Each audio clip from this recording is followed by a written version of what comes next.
points, but he took 23 shots to get it. What do you guys feel like you did defensively to get him off his rhythm? Playing our coverages, studying, team tendencies and what they like, and we just stuck to the game plan, and never stopped what we thought and what we went over.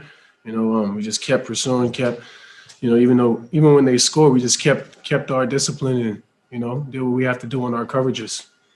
Quick follow. What was going on in that run at the end of the third and into the fourth? It was 42-14 overall. What was working for you guys during that, you feel? Running. Just competing and running. That was basically it last, in that burst. Just competing and running and, sharing the ball. One thing we do, we share the ball a lot. Keep the defense moving. Next is Jovan Buha with The Athletic, followed by Kellen Olson. Hey, Deandre, speaking of that run, Chris had a 10-0 run at himself at the beginning of the fourth, and he assisted or scored on 20 of the 34 points in the fourth. What type of boost and effect did he give you guys in the second half? That he's in his hands, man.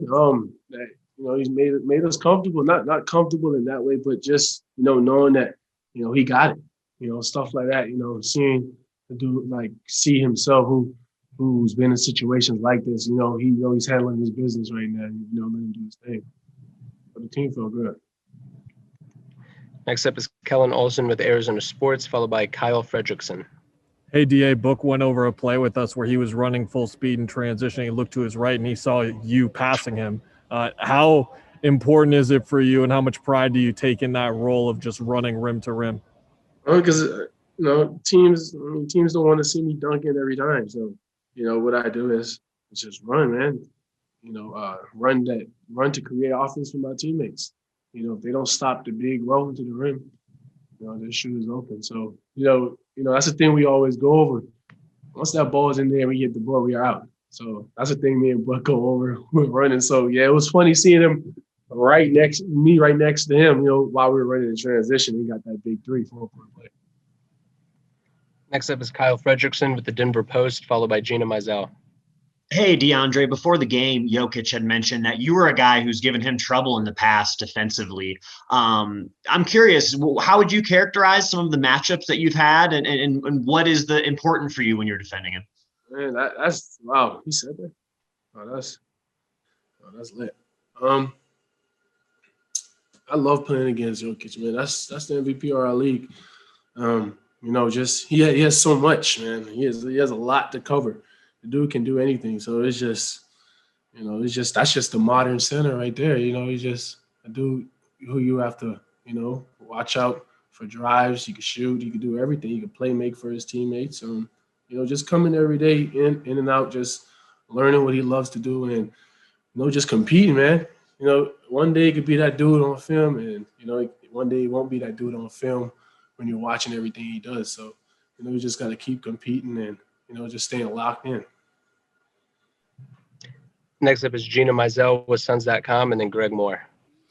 Hey, DA, kind of a broader question for you. A couple days ago, Monty was talking about your playoff run so far, and one thing that he mentioned is he's now seeing you do stuff in the weight room that he didn't used to see you do, and he thinks that part of that is maybe from Chris's routine. Can you give us an example of something that he's taught you in the weight room, or something that you're doing now alongside Chris that maybe you weren't doing last year or previously in your career? Like I said, I think the first weeks he got here, man, everything the dude does is contagious, the way how you approach the game. So see who's been in the league for so many years in the weight room before you're going to have to pick it up in some way. So, yeah, I'll be in the weight room because of C, just seeing he always doing something. So it's always something he's doing in the weight room. So I started to pick it up, just working on my body itself, seeing, it's working in the process of doing all of that. So just, working on my game, sharpening my iron. So it's fun, having a leader like that, showing by example and just seeing the results, man. It's lit. Next, we go to Greg Moore with the Arizona Republic, and then Melissa Rowland. Thanks, Palm. And DA, good to see you, man. Greg Moore, Arizona Republic. Hey, dude, what's it feel like to be in one of those runs like that late third quarter run, like Dwayne said, 43-14. It looks fun. It looks like you're enjoying yourself. But what does it feel like to be you in that moment? I don't know. It's so hard to embrace that moment, knowing the task at hand. That's a great team. So we're not trying to get happy on the farm. It's one game, but through all of that, it's a team. This is a real team that we have here. A lot of great guys, and all that stuff and the relationship that we have, it leads on the court, man. And you guys can see it. We play together. We play as a unit, and it's just togetherness. That's our play for real, togetherness, and it shows, and it's something I would die for real, playing on the court. Got time for a few more. Next is Melissa Rowland with Fox Sports, and then Nicole Jarina. Hey, Deandre, throughout the season and especially the postseason, it seems like Monty has been a specialist at getting, a bunch of younger guys who didn't have playoff experience to be like playing at their absolute best. How has he been able to do that so effectively? What is it about him that's really like stuck out to you guys? Man, that guy, coach, he doesn't approach you as a NBA coach, head coach. He approaches you more like a, friend, some say father figure. He teaches you so many things away from basketball, and you create this bond and chemistry where, you catch yourself coming to him for advice about anything, and, that type of stuff builds on the court. And now you want to play as hard as you can for this dude and for this organization. So that's the type of thing it is, dealing with Monty, he just knows the game. He's very, very flexible with his players.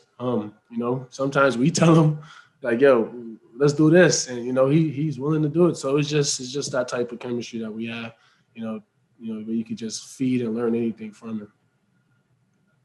Final two questions are Nicole Jarina from Puerto Rico and Catherine Fitzgerald. Hi, DA. Congrats for the win.